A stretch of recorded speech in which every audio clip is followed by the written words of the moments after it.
Hey, everybody. Welcome. Thank you again joining me another episode of the Lyme Boss Podcast. Hey there. I'm Heather Gray, aka the Lyme Boss, and I am a functional practitioner who works with folks with Lyme disease, autoimmune issues. Could it be Lyme? There's so many folks that are undiagnosed these days, so if you've got embarrassing digestive issues, brain fog, and chronic widespread pain, could it be Lyme disease? It was for me.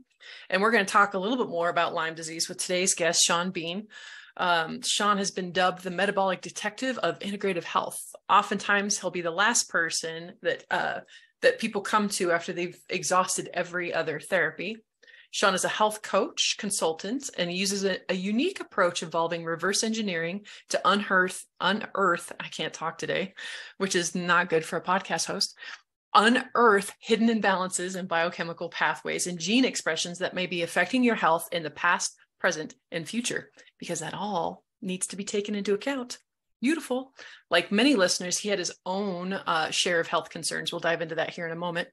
Due to many years of persistent research, he went from spending precious time bedridden, to being fully functional once again.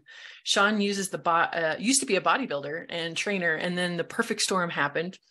And his health declined. Later, he would find out that it was caused by food poisoning and nutritional imbalances from extreme athleticism, which triggered expressions of gene mutations that he had already been dealing with mild Asperger's syndrome. So when his health caved in, he dedicated all of his time to learning what he could do to be bringing his body back to balance. Shawn possesses a Bachelor of Science in Exercise Science. He's also World Institute of Integrative Health Services. He's also certified in neuroendoimmunology. We'll have to get more into what that means. NLP and clinical hypnotherapy. And aren't you also a FDN like myself? No, I'm not an FDN. Oh my gosh, I thought you were an FDN. Okay, interesting. All this time, I thought we were both FDNs together. All right, awesome. Well, everybody, this should be an awesome show. Welcome, Shawn. Thanks for joining us today. Thank you for having me, Heather. It's a pleasure to be here. Yay, awesome. Hey, so tell us a little bit about your health journey that got you here. I mean, we all could write a book about this, we don't have so much time. So basically, I was an extreme athlete, pushing my body to the limit. And when you push your body to the limit, you don't listen to it. You get into alternative health patterns, such as alter circadian patterns. Being a bodybuilder, learning the new techniques. You get up at 3 o'clock in the morning, go back to bed, wake up at 5 o'clock and train. I never did that before. So that was a huge impact to my system. On top of that, it was, just the stress of the dieting, not eating enough, and having all the stimulants that we used to use, such as caffeine, ephedrine, so forth. So we were always constantly go, go, go, because we always had, low energy levels, which I found that the beef liver tabs helped out tremendously through prep. But, everything went good during prep. And then the day after, we decided to have a celebratory meeting. And our tradition was to go have sushi after the contest. So because of the fact I was basically run down from all the lifestyle changes and work, change of jobs, my immune system was compromised. So here I was, this 175-pound bodybuilder, getting probably about 190. And then we went to a sushi bar and we met all my friends. We were there for about 5 or 6 hours. So we probably consumed about 100 pieces of sushi. And in the meantime, I probably gained about 15 pounds of water weight in the process. So, which really is good. But the thing is after we done that, I was feeling fine the next day, and all of a sudden it's like my stomach didn't feel too hot. And then I started to have extreme gas and digestive system slowing down. I knew something was wrong. So I went to the doctor and said, listen, something going on here. You normally gain 25 or 30 pounds after the rebound, after you come off the contest. And I did.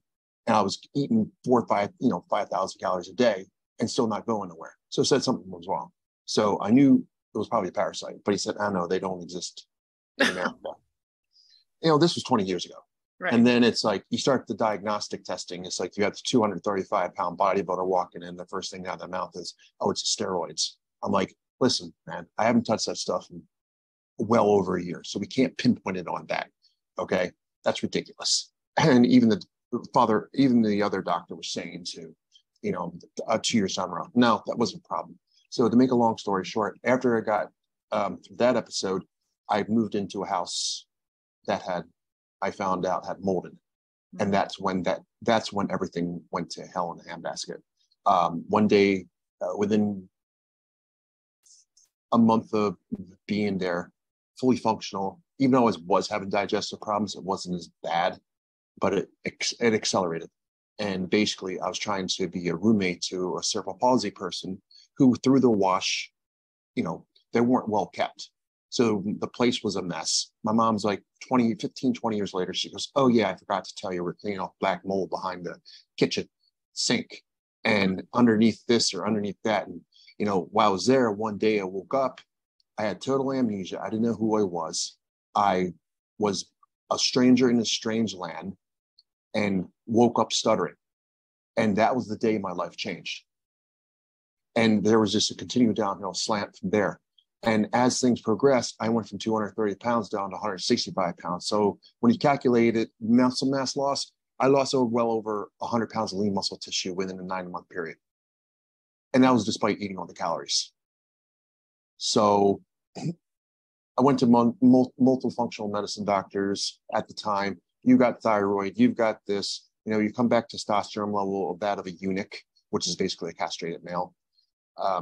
And then you finally find somebody that listened, and they're like, "Oh, it was mercury toxicity from all the tuna fish you ate." Well, I went through the PK protocol, which was the phospholipid therapy, which was life-changing at the time. And it completely changed my life. I got better. I, got stronger.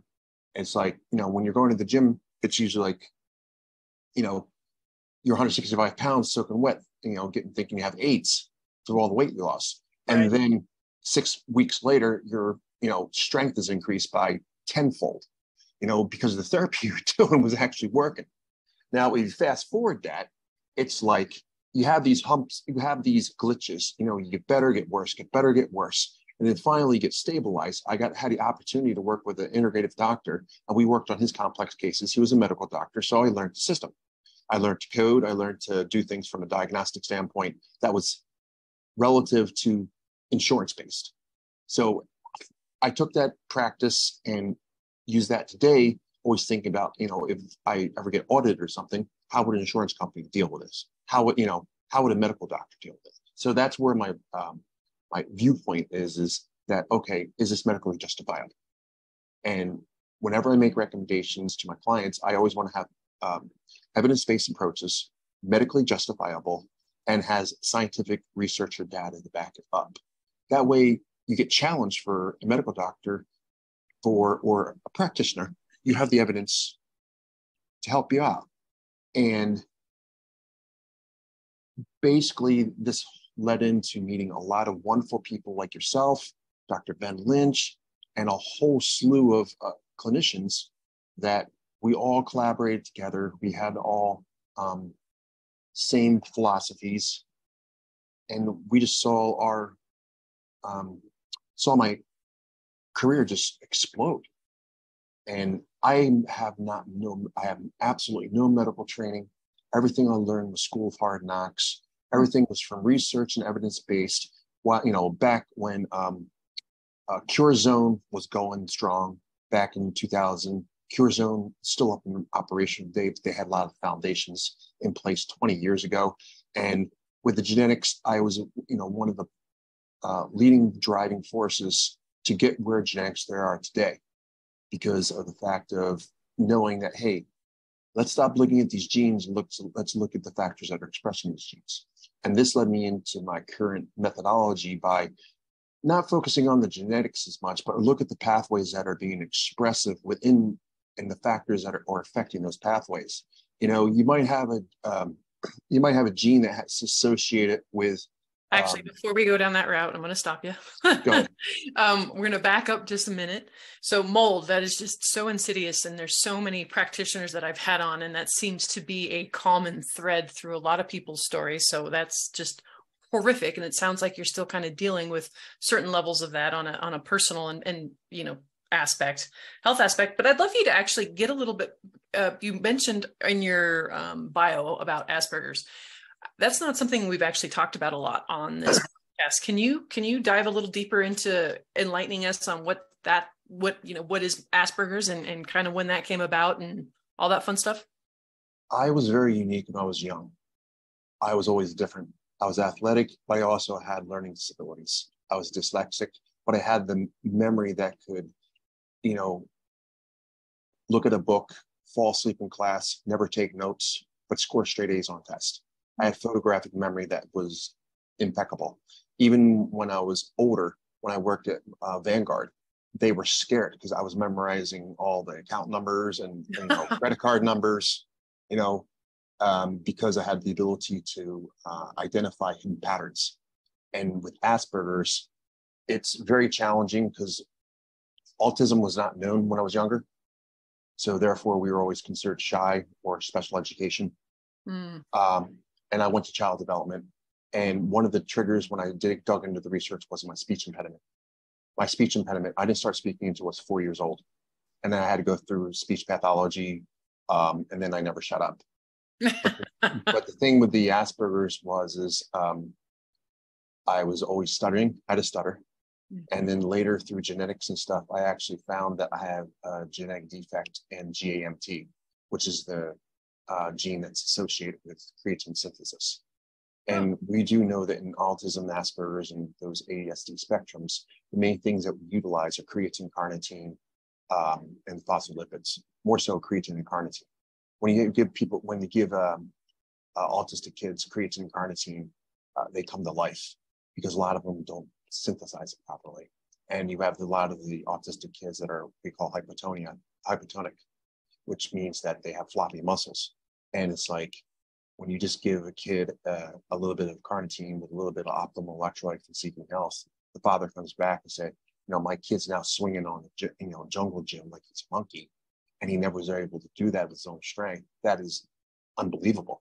And when you just explain the simple chemistry behind it, they're like, oh, that makes sense. So with Asperger's, what happens is we have, it can come as an expression because Asperger's really came on with my first mold hit, because the fact that it puts you into a stimming motion to where I probably have traumatic brain injury from slamming my head against the wall so many times and actually putting dents in steel doors.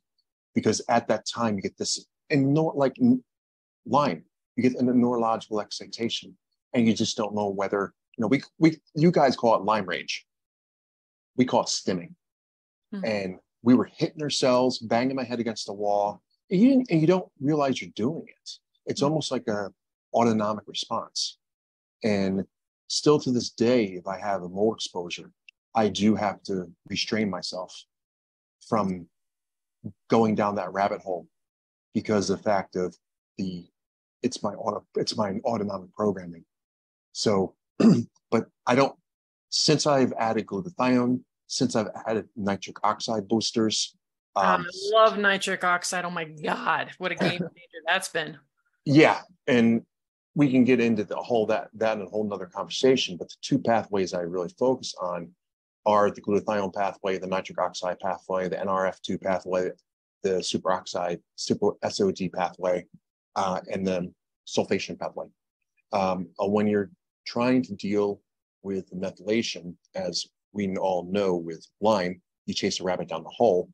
I was actually one of the first practitioners to put a foothold on that, say, guys, stop chasing methylation. How about we support it instead? And all of a sudden you see this dynamic shift happen in the Lyme community where we put the brakes on and we no longer chase methylation anymore. We rather work on the sulfation pathway. We work on the sulfation pathway and the glucuronidation pathway. What that does is that helps to fill the methylation, sometimes fill the holes that are in the methylation and the glucuronidation pathway. That's why that's why diagnostic testing is crucial in these cases. It was so frustrating back in the beginning. It was like awesome with Ben Lynch's stuff and to have this information, but at the same time, in the beginning, a lot of folks were just treating SNPs, right? Which not realizing the downstream effects of whatever else that you're affecting. And it was causing all kinds of other problems, opening up a whole nother can of worms. Like, it was great I'm glad that we're like you, people are looking more at how genes are working together, how pathways are working together, to get things, talking and working to each other properly, instead of just, no different than a functional practitioner treating the piece of paper, oh, well, this is out, so we're going to give you this supplement, right? You've got to go deeper than that. Yes, you do. And, I use specific diagnostic testings to where people come in with amounts of testing and they have the answer right there. The only problem is the practitioners, due to their lack of training or lack of knowledge, and it's not their fault. I'm not bashing practitioners. It's just the lack of training or lack of information that they have, and as a practitioner, I don't like to do the dance if I don't know the music. So therefore, if I don't know something, I'm not going to try to dance around it and make myself look good. I'm going to be like, listen, this is out of my realm of expertise. Well, how do you do post-traumatic stress disorder? I'm like, listen, I know this wonderful practitioner that does this EFT emotional release technique. She's great.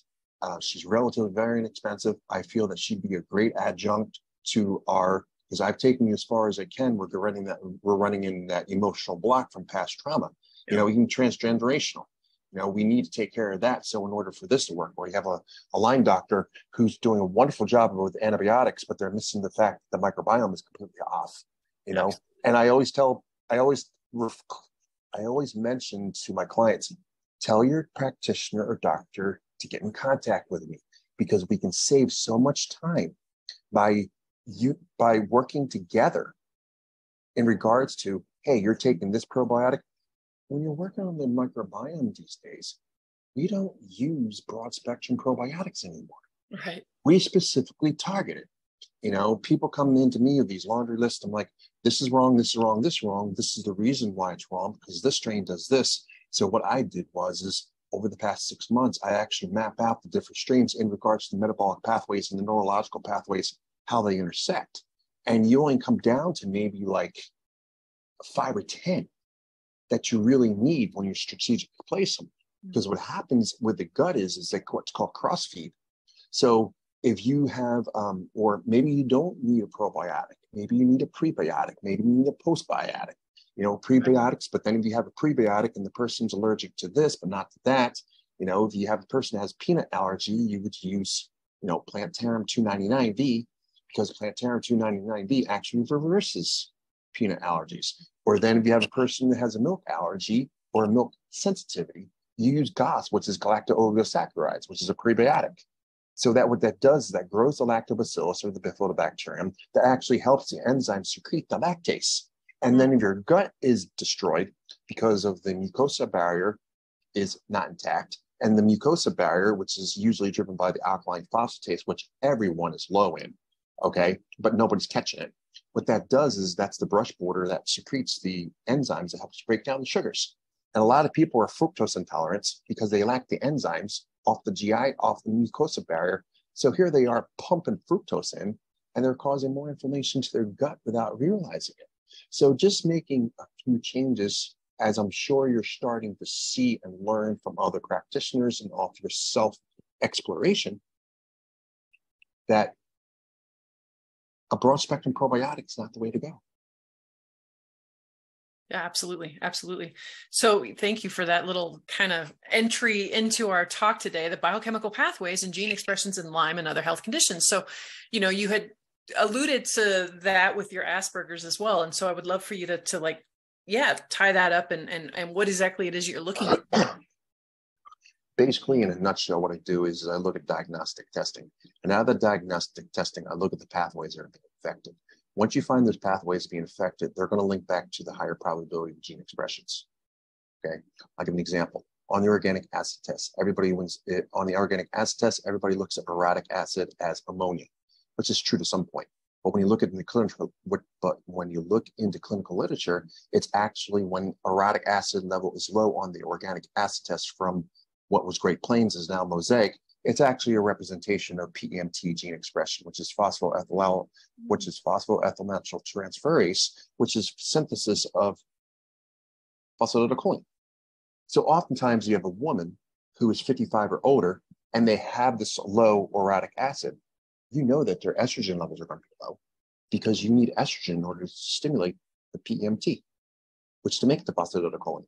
And that's why one of the ways the women put on weight, become estrogen dominant, and not so much estrogen dominant, they pour insulin resistance. And then what happens is they gain weight because your body has to increase the aromatase activity to make more estrogen to help you lose weight. So therefore, by looking at one pathway, the organic acid test, I've broken down biochemically with gene expressions to 13 or 14 different gene expressions and pathways that are found in there. So that one test does probably about $5,000 or $6,000 worth of lab work when it's properly interpreted. So that way, do you teach practitioners how to look at a note like that?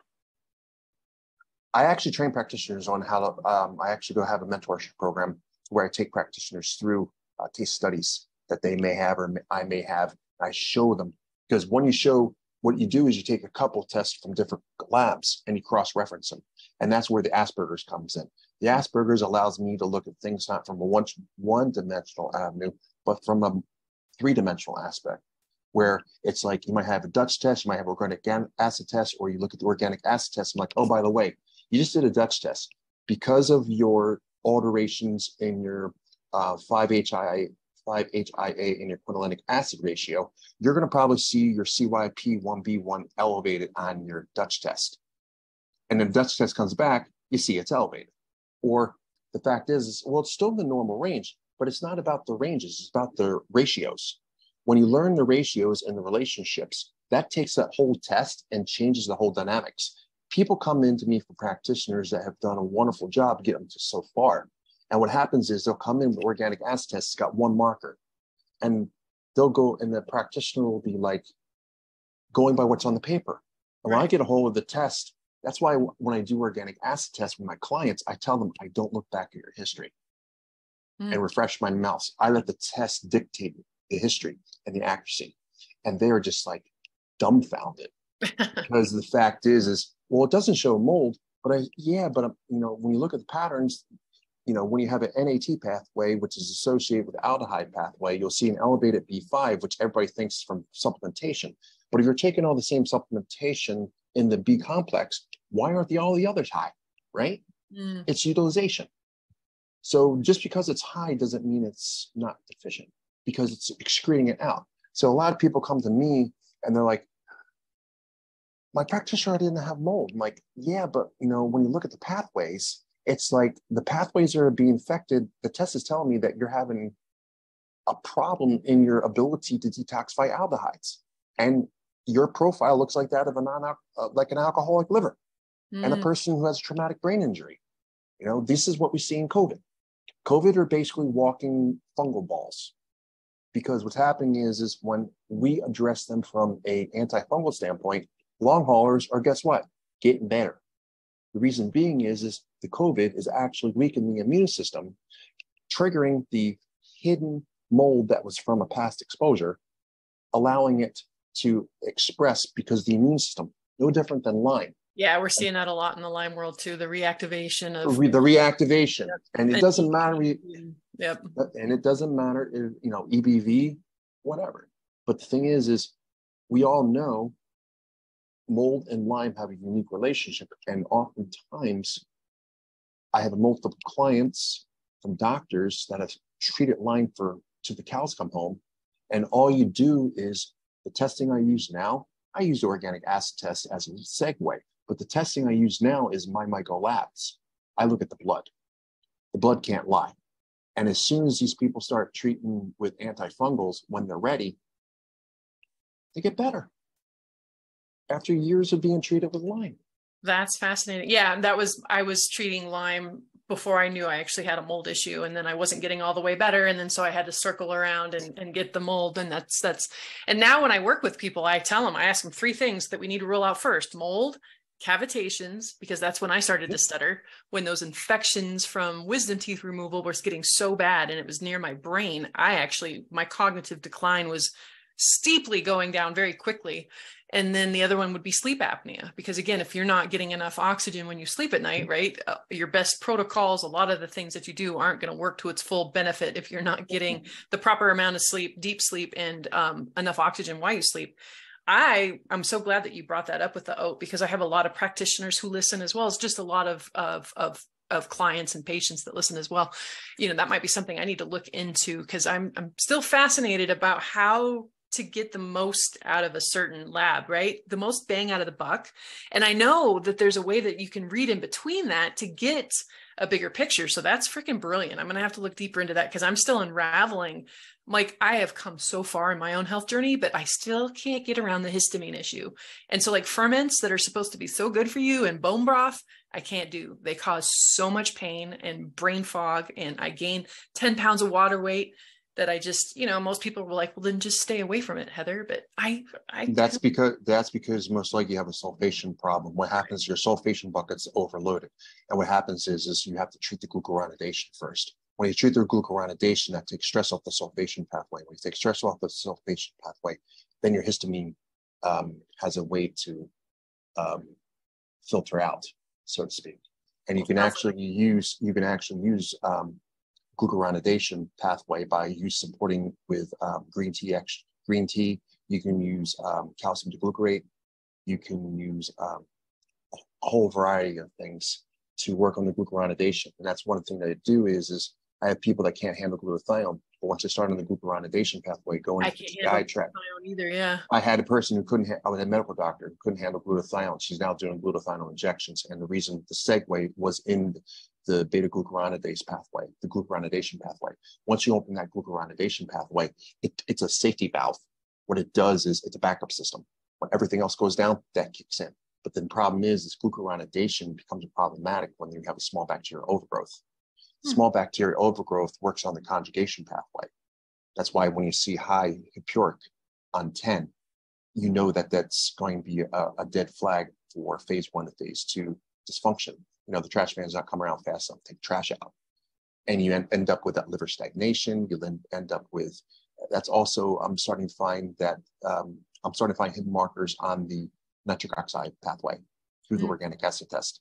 But as we know, if you just increase your nitrates from non-oxalate forms, which is one of the best forms, is arugula. Arugula is great. Some people can't take it because arugula is actually high sulfur. So it actually works on the sulfation pathway. But the one that I use is red spinach extract. Red spinach extract is 0 oxalates, 0 sugar, and it's got no impact on the sulfation pathway. And the company that I use has 235 milligrams of the nitrate form itself. So this way, what are you using? I don't know it offhand, but I have to Google it every time for my clients.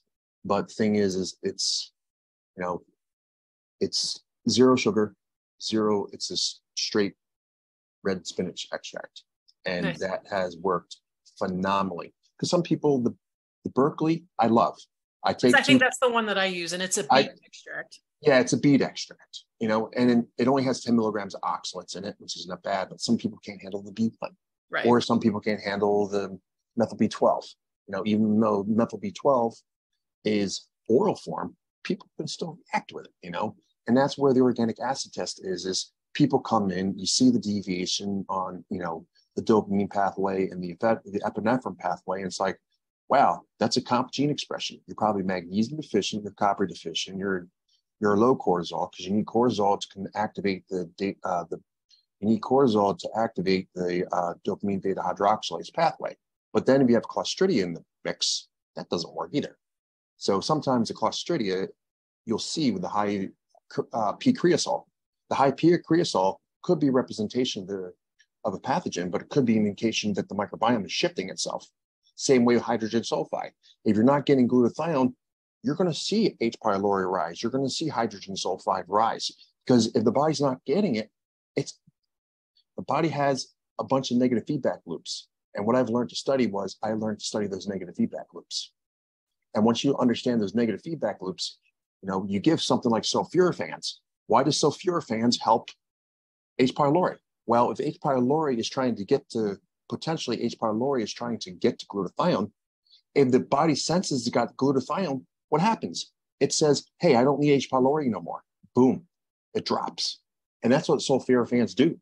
Sulforafans activate the NRF2 pathway in order to turn on the mechanism to create glutathione and SOD and nitric oxide, all your antioxidants itself.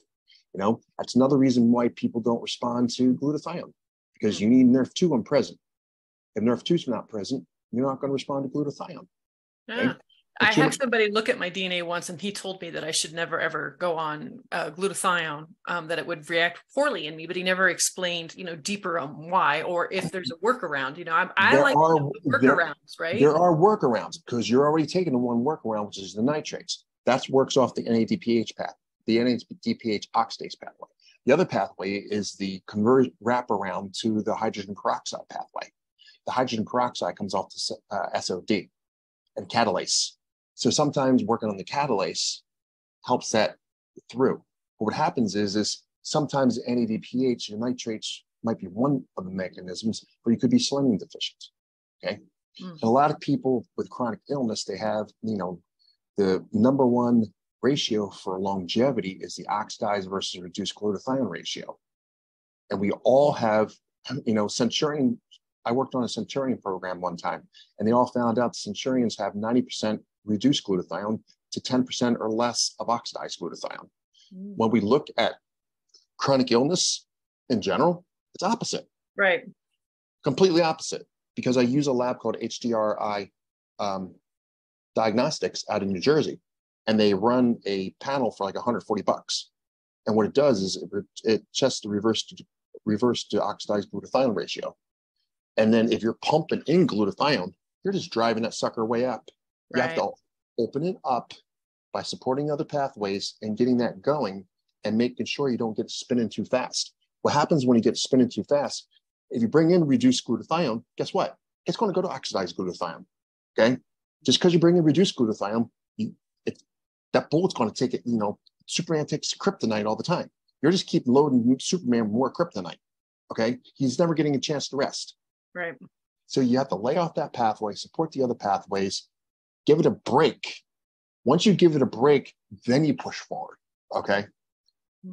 That totally makes sense. I was a little worried about having you on today, because we've been friends and I've followed you for years, and I know how fucking smart you are. And I was like, God, he's going to start talking and it's going to be like Chinese, and I'm only going to know about 10% what he's talking about. And it's been about that, but you've been able to actually keep it at a level where I've been able to keep up. So hopefully everyone else can too.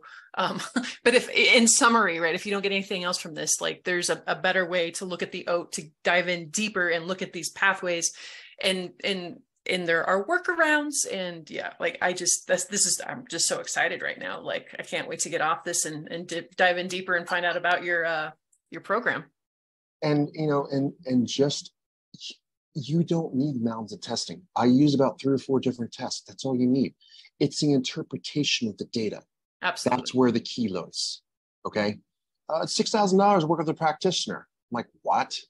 I say, go get your money back. Okay. Because you don't need all this testing. Your answers are already there. And it's like how you can tell Lyme and CBC, for crying out loud. It's so easy. And that way, it's like, I don't know where to go. I'm like, how about we run a $100 test called an anti-diuretic hormone test? Okay. If your ADH is low, this usually tells me you got mold or Lyme going on, or diabetes insipidus, which is rare, unless you're 70 years old. But if you have an ADH low, it tells me you've got pituitary issues, and it tells you you're dealing with Lyme or mold. So then once you know that information, then you start digging in. It's like, okay, what came first, the cart or the horse? Then you start, at least it gives you an idea where to start, So just by using one test, so if you have anti-diuretic hormone low, and your MCV is 90 or above, that usually tells me that Lyme comes onto the radar. But it's elevated MCV greater than 90 could also indicate a thiamine deficiency. It could also indicate functional B12 deficiency, which would be, if you do an organic acid test, your methylmalonic acid may be high or low. And then you use the blood test as a correspondence. And then if you treat or address the B12 pathway, it doesn't go anywhere. Guess what? You got the other factors, to rule out. So what you do is you just knock things off. You start at the cascade, where you look at the pathogens, environmental toxins, emotional stress, structural stress. Okay. People next could be out. C1, C2. Their lifestyles. They have sleep apnea, that they got centralized sleep apnea. A lot of people that have Lyme have centralized sleep apnea, and it's missed because of the pituitary response. Until you go to a good doctor. I found 6 cases of that in the past year that they missed because they did have sleep apnea, but they came out moderate sleep apnea. But it was because of the pituitary stuff. And as you know, emotional is huge on the vagus nerve. Vagus nerve, gut-brain interaction. And if you don't have the building blocks to make the acetylcholine, vagus nerve's not going to work. Same way with nitric oxide. If you have nitric oxide present, you don't have the glutathione, that nitric oxide is not going to get stored as nitroglutathione. So when you go out into the sun, you're not going to get the response that you're going to have. You're actually going to have a pro-oxidant response rather than an antioxidant response. So all these people that have problems with the sun are going to probably be nitroglutathione deficient, which means they may have too much glutathione, not enough nitrates, or too much nitrates and not enough glutathione. What are your thoughts of using the CD57 for a marker for mold or Lyme? I don't really follow that too much. I mean, if the CD57 is low, it usually means they're opposite, if I remember right. CD57 being high is actually inactive, and the one is on the lower end is in remission. I don't really follow that. I mean, the one factor that I found, like one of the doctors I worked with the other day, she did this huge panel from Cyrex, and everything was out. And I said, there's one marker on there that's the most crucial. That's your TH1 and TH2 imbalance. Me knowing that tells me how to drive tells me what supplements we need to be careful with and what interventions need to be done. There must have been 28 different markers, and my eyes went right to that one. And as soon as I knew that information, you can use the different peptides, which is thymosin alpha 1, thymosin alpha 1, to help balance that out. You can use LTN. I mean, there's different modalities that you can use to balance that out. But if you knew that information, that would help out tremendously. Absolutely. I wanted to touch back a little bit about your story really quick, because in FDN, we do talk about exercise and being balanced, and stress on the body is stress on the body, right? Whether it's good stress or bad stress. And you talked about that this high stress lifestyle of being an active bodybuilder kind of led to this breakdown. So how do you work out now these days, and how is that more balanced? Due to the fact of lifestyles have changed and life situations have changed, workouts probably been put on a hold for a couple of years. But as soon as we make the proper adjustments, and as soon as I get the proper medications, which I have several clients and doctors that I know they're starting on Sporanox, which is an antifungal that have been through many different treatments and failed. Now they're starting to do Sporanox, and they're starting to get better. And the reason being is they're going after the killing. But again, when we go into the kill mode, we have to open the pathways, make sure everything's open, make sure the microbiome is in check, make sure all the ducks are in a row first. But they're having phenomenal results. They're also long haulers on COVID. And we're starting to see with long haulers, we treat them as a traumatic brain injury, mold case with alcoholic liver. They're getting better where other practitioners, and they don't need peptides. They don't need all that stuff.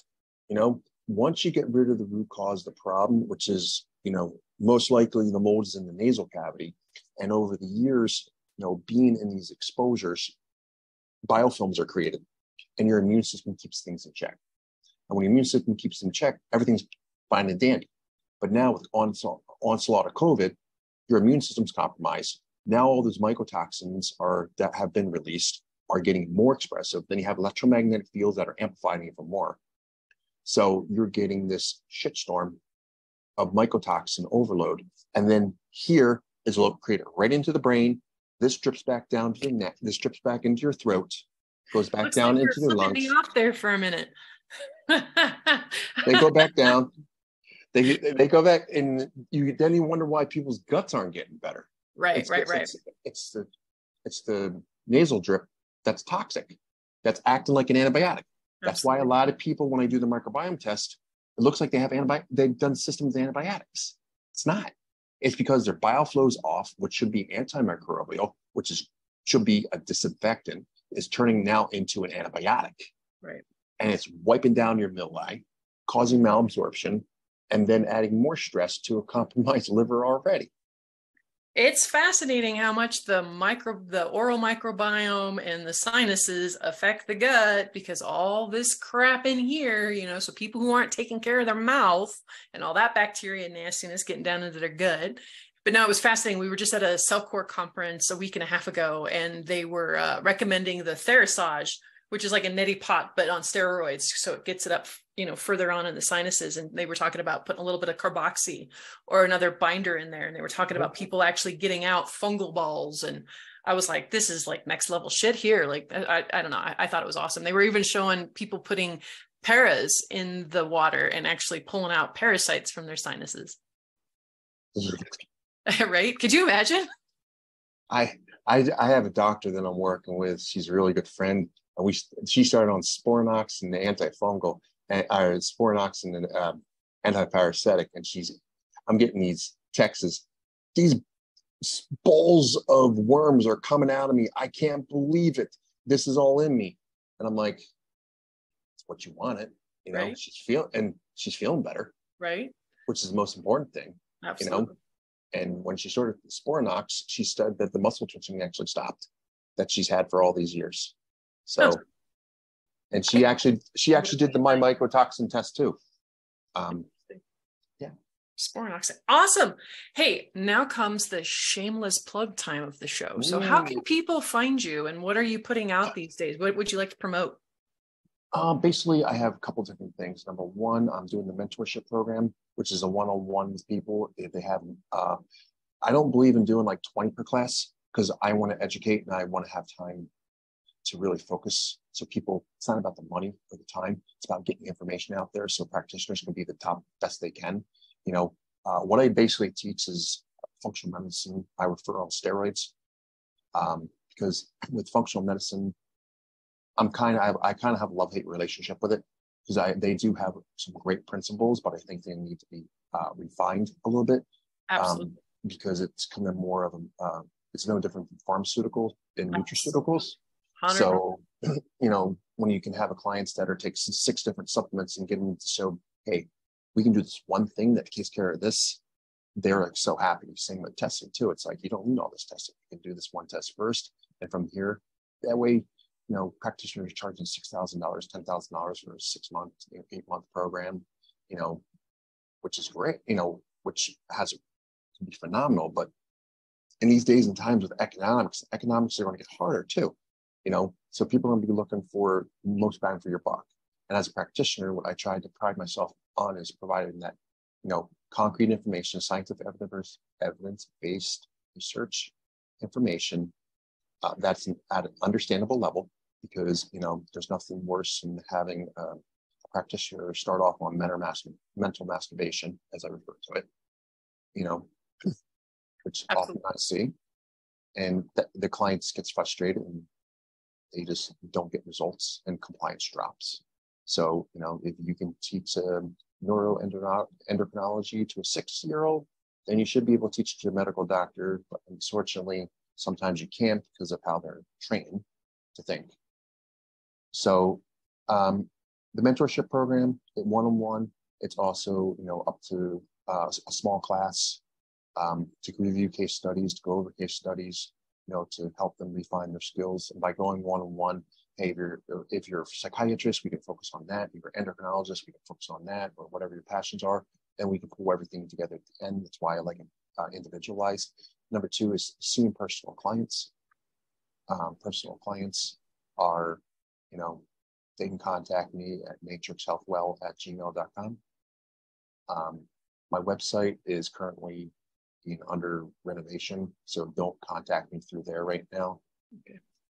Because I have a lot of people try to go through that way. Not the best way, but matrixhealthwell@gmail.com is one of the better ways.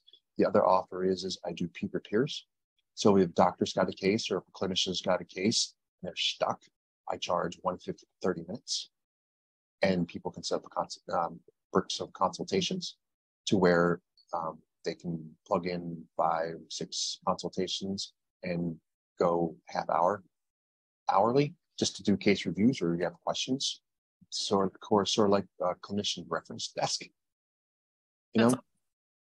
And if I don't know the answer, I can reach out to one of my colleagues for the answer. So those are the couple things that I've got going right now. I'm also doing these podcasts, which are great educational tools for people. And, you know, like I said, you have to be able to be your own health advocate and find the practitioner that is best suited for your individual style, you know. Absolutely, 110%. I can't agree more. Shawn, thank you again for joining us today. I really appreciate everything that you shared and all the wonderful truth bombs you dropped on us today.